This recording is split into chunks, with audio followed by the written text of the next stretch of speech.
Hello everyone, welcome to good earnings Telugu. ఈ రోజు ఈ వీడియోలో మీకు ఒక మంచి స్టాక్, ఒక స్మాల్ క్యాప్ మల్టీ బ్యాగ్ అయ్యే కెపాసిటీ ఉన్న స్టాక్ గురించి మీకు చెప్పబోతున్నాను. ఆ స్టాక్ డిఫెన్స్ సెక్టర్ కింద వస్తుంది. రీసెంట్ గా మన సబ్స్క్రైబర్ ఒకరు అడిగారు డిఫెన్స్ సెక్టర్ పైన వీడియో చేయండి అని చెప్పి. దాని గురించి ఆల్మోస్ట్ నేను 2 days నుంచి రీసెర్చ్ చేశాను. డిఫెన్స్ సెక్టర్ లో అసలు ఏమేం చేంజెస్ జరగబోతుంది, మనకి ఈ సెక్టర్ లో స్టాక్స్ ఇంకా మనకి ఆపర్చునిటీ ఉందా పెరగడానికి అన్న దాని గురించి డీటెయిల్ గా రీసెర్చ్ చేసి నేనైతే కొన్ని స్టాక్స్ అయితే పిక్ చేశాను. నేను దానిలో ఒక స్టాక్ అయితే నాకు చాలా బాగా అనిపించింది. బిఫోర్ దాట్, డిఫెన్స్ సెక్టర్ లో మనకి ఇంకా ఆపర్చునిటీ ఉందా? మనం లాస్ట్ ఇయర్ చూస్తే డిఫెన్స్ సెక్టర్ లో స్టాక్స్ చాలా పెరిగాయి. మనం చూస్తే హెచ్ఏఎల్ గానీ, బిఎల్ గానీ, భారత్ డైనమిక్స్ గానీ మోర్ దాన్ 100% పెరిగాయి అసలు స్టాక్ ప్రైజెస్. ఎందుకంటే లాస్ట్ ఇయర్ బడ్జెట్ లో డిఫెన్స్ సెక్టర్ పైన చాలా ఇచ్చారు budget, and government defence sector ని ఇంకా గ్రో చేయడానికి చాలా ట్రై చేస్తుంది. అది చాలా మంచి పాయింట్ అసలు డిఫెన్స్ సెక్టర్ గురించి. అండ్ లేటెస్ట్ గా ఒక న్యూస్ వచ్చింది డిఫెన్స్ సెక్టర్ గురించి. డిఫెన్స్ మినిస్టర్ మనకు చెప్పారు, అది చాలా ఇంపార్టెంట్ న్యూస్ అసలు. ఫస్ట్ ఆ న్యూస్ గురించి మనం డిస్కస్ చేద్దాం. ఆ న్యూస్ ఏంటంటే, defence minister puts restrictions on imports of 351 items under staggered time line. ఈ న్యూస్ ఏం చెప్తున్నారంటే, డిఫెన్స్ మినిస్టర్ ఫ్యూచర్ లో రానున్న రోజుల్లో డిఫెన్స్ ఇంపోర్ట్స్ తగ్గించి లోకల్ గా మన ఇండియాలోనే మ్యానుఫ్యాక్చర్ చేయడానికి ఎక్కువ ట్రై చేస్తామన్నట్లుగా చెప్పారు. మనం పాస్ట్ లో చూస్తే ఈ డిఫెన్స్ సెక్టర్ లో ఆల్మోస్ట్ 70% పైన ఇంపోర్ట్స్ చేసుకుని, ఫారిన్ కంట్రీస్ నుంచి ఇంపోర్ట్స్ చేసుకుని, మన డిఫెన్స్ ఎక్విప్మెంట్ యూజ్ చేసేవాళ్ళు. కానీ రీసెంట్ టైమ్స్ లో మన ఇండియాలోనే డెవలప్ చేయడానికి ఎక్కువ ట్రై చేస్తున్నారు. అండ్ ఈ అనౌన్స్మెంట్ ఏం చెప్తున్నారంటే, మెల్లమెల్లగా ఇంకా ప్రొడక్షన్ ఇక్కడే చేసి మన డిఫెన్స్ ఎక్విప్మెంట్ టోటల్ గా మన ఇండియాలోనే మ్యానుఫ్యాక్చర్ చేసేటట్లుగా, మన ఇండియన్ కంపెనీస్ చేసేటట్టు మన డిఫెన్స్ మినిస్టర్ అయితే అనౌన్స్మెంట్ అయితే చేశారు. అది ఒకేసారి కాకుండా స్లోగా ఇంపోర్ట్స్ అయితే ఆగిపోవడం స్టార్ట్ అవుతాయి. మనం ఫారెన్ నుంచి ఇంపోర్ట్స్ ఆపేసి మన ఇండియాలోనే మ్యానుఫ్యాక్చర్ చేయడం వల్ల మన ఇండియన్ కంపెనీస్ కి, చాలా కంపెనీస్ కి మంచి అడ్వాంటేజెస్ అయితే ఉండబోతుంది. దానిలో ఏ కంపెనీస్ కి మంచి అడ్వాంటేజ్ అనే వాటి గురించి మనం డిస్కస్ చేద్దాం. అండ్ అదే కాకుండా రీసెంట్ బడ్జెట్ లో కూడా చూస్తే, ఈ ఇయర్ బడ్జెట్ లో కూడా చాలా అమౌంట్ అయితే డిఫెన్స్ సెక్టర్ కి అయితే ఇచ్చారు. చూడండి, 5,93,537 crores మనకి బడ్జెట్ మన డిఫెన్స్ సెక్టర్ పైన ఇచ్చారు. That is 13.18%. టోటల్ బడ్జెట్ లో డిఫెన్స్ సెక్టర్ పైన 13.18% అయితే ఇచ్చారు. లాస్ట్ ఇయర్ బడ్జెట్ తో పోల్చినా కూడా 13% పెరిగింది. లాస్ట్ ఇయర్ బడ్జెట్ కన్నా ఇయర్ బడ్జెట్ 13% ఎక్కువ ఇచ్చారు డిఫెన్స్ సెక్టర్ పైన. ఇవన్నీ డిఫెన్స్ సెక్టర్ లో స్టాక్స్ కి అయితే చాలా అడ్వాంటేజెస్ వచ్చే ఛాన్సెస్ ఉన్నాయి.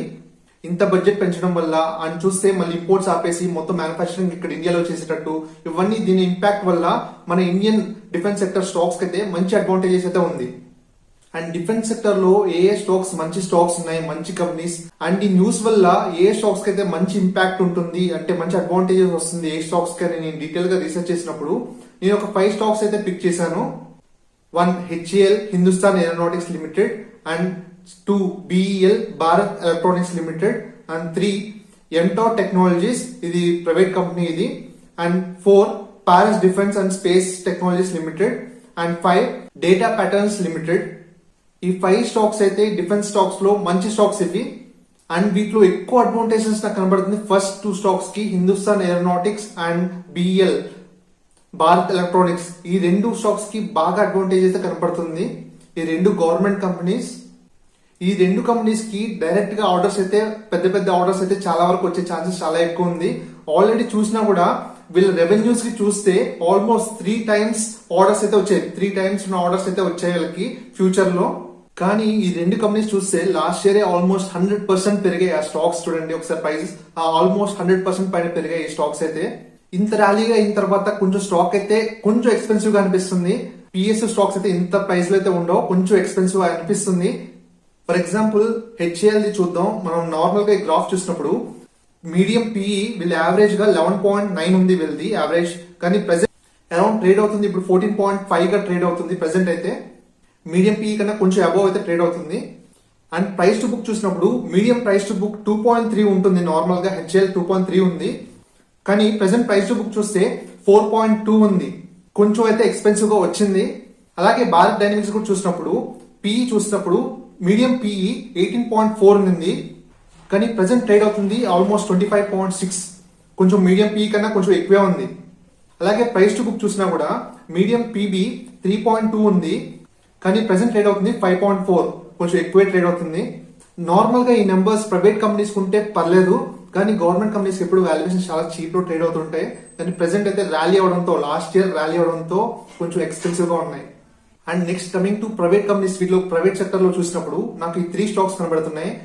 MTR technologies, Paras defence and space technologies and data patterns. ఈ 3 స్టాక్స్ లో నాకు బెటర్ గా అనిపించింది ఎంటార్ టెక్నాలజీస్. ఎందుకు ఎంటార్ టెక్నాలజీస్ నేను బెటర్ అని చెప్తున్నాను, ఆ కంపెనీ గురించి మనం డీటెయిల్ గా మనం అనాలిసిస్ చేసి అసలు చూద్దాం అసలు ఏంటి పొటెన్షియల్ ఏముంది అనే దాని గురించి డీటెయిల్ గా ఒకసారి మనం చూద్దాం. కమింగ్ టు ఎంటార్ టెక్నాలజీస్, ఇది హైదరాబాద్ బేస్డ్ కంపెనీ. ఇది మన తెలుగు వాళ్ళ కంపెనీ ఇది. అండ్ ఈ కంపెనీ ఏ బిజినెస్ లో వీళ్ళకి రెవెన్యూస్ ఎక్కువ వస్తున్నాయి దీని గురించి డీటెయిల్ గా మనం చూద్దాం. ఇప్పుడు వీళ్ళు ఏ బిజినెస్ లో వర్క్ చేస్తున్నారంటే nuclear power, space, defence and aerospace, clean energy and marine equipments, వీటి మీద ఎక్కువ వర్క్ చేస్తుంటారు. మనం డీటెయిల్ గా ఒక్కొక్క సెగ్మెంట్ గురించి మనం డీటెయిల్ గా చూద్దాం. ఈ కంపెనీకి మెయిన్ రెవెన్యూస్ ఎక్కువ వస్తున్నది క్లీన్ ఎనర్జీ పైన ఎక్కువ వస్తుంది వీళ్ళకి. క్లీన్ ఎనర్జీ అంటే మనకి పొల్యూషన్ కాకుండా తయారు చేసే ఎనర్జీని క్లీన్ ఎనర్జీ అంటారు. ఇవి విండ్ ఎనర్జీ నుంచి రావచ్చు, సోలార్ ఎనర్జీ రావచ్చు, డిఫరెంట్ ఎనర్జీస్ నుంచి తయారు చేసే క్లీన్ ఎనర్జీ.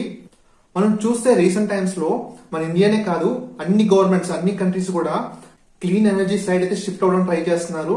ఎందుకంటే వేరే ఎనర్జీ ప్రొడక్షన్ చేసేటప్పుడు వాళ్ళ పొల్యూషన్ అయితే ఎక్కువ అవుతుంది. సో దాట్ ఇది ఎన్విరాన్మెంట్ డ్యామేజ్ అవుతున్న దాంతో క్లీన్ ఎనర్జీ ప్రొడక్షన్ వల్ల మన ఎన్విరాన్మెంట్ కి చాలా మంచిది అండ్ లో ప్రైస్ లో కూడా ప్రొడక్షన్ చేయొచ్చు. ఈ అడ్వాంటేజెస్ వల్ల అందరూ కూడా అన్ని కంట్రీస్ కూడా ఈ రీసెంట్ టైమ్స్ లో చూస్తే క్లీన్ ఎనర్జీ వైపు అయితే షిఫ్ట్ అవ్వడం ట్రై చేస్తున్నారు. దీనిపైన అయితే హెవీగా వర్క్ చేస్తున్నారు అన్ని కంట్రీస్ కూడా. అండ్ ఈ కంపెనీ ఈ సెగ్మెంట్ లో వర్క్ చేయడం ఈ కంపెనీకి చాలా ప్లస్ పాయింట్ అసలు చెప్పాలంటే. అదే కాకుండా గ్రీన్ హైడ్రోజన్ మీద కూడా వర్క్ చేస్తున్నారు వీళ్ళు. రీసెంట్ టైమ్స్ లో మనం చూస్తే మనకి ఫ్యూయల్ ఆల్టర్నేటివ్ గా మనం గ్రీన్ హైడ్రోజన్ ని యూజ్ చేయొచ్చు అని రీసెంట్ టైమ్స్ లో న్యూస్ అయితే బాగా వస్తుంది. అండ్ ఆల్రెడీ ఫారిన్ కంట్రీస్ లో కొన్ని వెహికల్స్ కి, కార్స్ కి అయితే హైడ్రోజన్ కార్స్ అయితే ఆల్రెడీ స్టార్ట్ అయ్యాయి అసలు వేరే కంట్రీస్ లో. ఈ గ్రీన్ హైడ్రోజన్ ఆల్టర్నేటివ్ ఫ్యూయల్ గా కార్స్ లో ఎలక్ట్రికల్ కార్ కే గ్రీన్ హైడ్రోజన్ కూడా ప్రొవైడ్ చేస్తున్నారు. సో దట్ ఆల్టర్నేటివ్ ఫ్యూయల్ లాగా యూజ్ అవుతుంది. ఇలాగా ఆల్రెడీ ఫారిన్ కంట్రీస్ అయితే యూజ్ చేయడం స్టార్ట్ చేశారు. ఇది చాలా ప్లస్ పాయింట్ ఈ కంపెనీకి. వీళ్ళు ఈ సెగ్మెంట్ లో వర్క్ చేయడం డెఫినెట్ గా ఈ కంపెనీకి ప్లస్ పాయింట్. వీళ్ళు క్లీన్ ఎనర్జీ కానీ హైడ్రోజన్ కానీ వీళ్ళు ఓన్ గా ప్రొడ్యూస్ చేయరు. వీళ్ళైతే ఎక్విప్మెంట్ ప్రొవైడ్ చేస్తారు. వీళ్ళ కస్టమర్స్ కి ఎక్విప్మెంట్ ప్రొవైడ్ చేస్తారు. ఈ గ్రీన్ హైడ్రోజన్ ప్రొడ్యూస్ చేయడానికైనా క్లీన్ ఎనర్జీ ప్రొడ్యూస్ చేయడానికైనా ఎక్విప్మెంట్ తయారు చేసి వాళ్ళ కస్టమర్స్ అయితే ప్రొవైడ్ చేస్తారు. దాని నుంచి వాళ్ళకి రెవెన్యూస్ వస్తాయి. ఇన్ ఫ్యూచర్ లో క్లియర్ గా మనకి సైన్స్ అయితే కనబడుతుంది. అన్ని కంట్రీస్ కూడా క్లీన్ ఎనర్జీ వైపు మూవ్ అవుతున్నారు. అప్పుడు డెఫినెట్ గా ఈ కంపెనీకి అయితే ఆర్డర్స్ ఎక్కువ వచ్చే ఛాన్సెస్ చాలా ఎక్కువే కనబడుతుంది నాకు. అండ్ అదే కాకుండా మనం ఎలక్ట్రికల్ వెహికల్స్ లో ఆల్టర్నేట్ ఫ్యూయల్ హైడ్రోజన్ యూజ్ చేస్తున్నారు కదా, అది కూడా మంచి ఆపర్చునిటీ కనబడుతుంది ఈ కంపెనీకి. ఈ 2 ప్లస్ పాయింట్స్. అదే కాకుండా వీళ్ళు వర్క్ చేస్తుంది డిఫెన్స్ సెక్టర్ లో వర్క్ చేస్తున్నారు. ఇది థర్డ్ అడ్వాంటేజ్ ఈ కంపెనీకి. దాని గురించి మనం చూద్దాం. And MTR technologies almost 4 decades నుంచి డిఫెన్స్ సెక్టర్ లో హై ప్రెసిషన్ కాంపోనెంట్స్ అయితే సప్లై చేస్తున్నారు. హై ప్రెసిషన్ అంటే ఏదైనా ఫర్ ఎగ్జాంపుల్ కాంపోనెంట్ చాలా యాక్యురేట్ గా ఉండాలి. ఇలాగా ఎగ్జాక్ట్ యాక్యురేట్ గా చేయడం అంటే చాలా కష్టం కొన్ని కాంపోనెంట్స్. అది ఈ కంపెనీ చేస్తుంది. అది మెయిన్ స్ట్రెంగ్త్ ఈ కంపెనీకి. అండ్ వీళ్ళు హై ప్రెసిషన్ కాంపోనెంట్స్ తయారు చేసి వీళ్ళు డిఫెన్స్ సెక్టర్ లో ఏ కంపెనీ సప్లై చేస్తారంటే DRDO, BDL, BEL and HAL, ఈ కంపెనీస్ కి అయితే వీళ్ళు సప్లై చేస్తారు. మనం స్టార్టింగ్ లో చెప్పుకున్నాం కదా, హెచ్ఏఎల్ గానీ బిఎల్ గానీ ఆర్డర్స్ చాలా ఎక్కువ ఉన్నాయి. దానివల్ల వీళ్ళకి మంచి అడ్వాంటేజ్ అని చెప్పాను. వాళ్ళకి ఆర్డర్స్ ఎక్కువ వచ్చినప్పుడు డెఫినెట్ గా వాళ్ళ నుంచి వీళ్ళకి కూడా ఆర్డర్స్ చాలా ఎక్కువ వస్తాయి కదా. ఎందుకంటే ఎంటార్ టెక్నాలజీస్ కి వాళ్ళు క్లయింట్స్ కదా. డెఫినెట్ గా వాళ్ళకి ఆర్డర్స్ ఎక్కువ వచ్చినప్పుడు ఆర్డర్స్ నుంచి వీళ్ళకి కూడా ఆర్డర్స్ ఎక్కువ వస్తాయి. సో దాట్ ఎంటార్ టెక్నాలజీస్ కూడా మంచి అడ్వాంటేజ్ అయితే కనబడుతుంది డిఫెన్స్ సెక్టర్ లో. అండ్ అదే కాకుండా వీళ్ళ స్పేస్ సెక్టర్ లో కూడా వీళ్ళు వర్క్ చేస్తున్నారు. దానిలో చూస్తే ఇస్రోతో ఆల్మోస్ట్ 3 decades నుంచి కలిసి వీళ్ళు వర్క్ చేస్తున్నారు.